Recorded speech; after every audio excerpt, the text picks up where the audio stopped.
मुंबईच्या महालक्ष्मी मंदिर परिसरात बेवारस बॅग सापडल्यानं गोंधळ उडालाय। या घटनेची माहिती मिळताच पोलीस महालक्ष्मी मंदिर परिसरात दाखल झालेत। सर्व भाविकांना महालक्ष्मी मंदिर परिसरातून बाहेर काढलंय।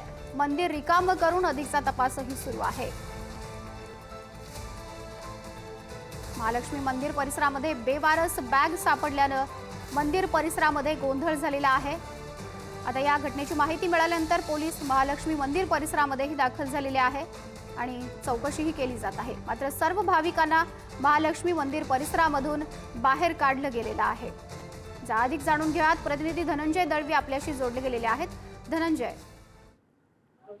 आपण जर पाहिलं तर मुंबईच्या प्रसिद्ध असलेल्या महालक्ष्मी मंदिरामध्ये एक जी बेपर्वा बॅग आहे ती सापडली आणि त्याच्यानंतर एक गोंधळ उडाला। या सगळ्या परिस्थितीनंतर घटनास्थळी मंदिर प्रशासन आणि पोलीस प्रशासन जे आहे ते घटनास्थळी दाखल झालं आणि त्यांनी सर्व जे काही भक्त भाविक होते त्यांना मंदिराच्या आवारातून बाहेर काढलेलं आहे आणि लांब म्हणजे मंदिर आवारातून काही मीटर लांब जे आहे ते या सगळ्यांना सुरक्षित बाहेर काढण्यात आलेलं आहे। आता आतमध्ये जे आहे ते मंदिर परिसरामध्ये घटनास्थळी बॉम्ब शोधक पथक हे पोहोचलेलं आहे, दाखल झालेलं आहे। आता त्यांच्या मार्फत या बॅगची तपासणी केली जाईल आणि नेमकं या बॅगमध्ये नेमकं तसं काही आहे का ह्याची सुद्धा तपासणी केली जाते। आता या सगळ्या मार्फत जर त्याच्यामध्ये कोणती संशयित गोष्ट असेल तर ती तपासली जाईल।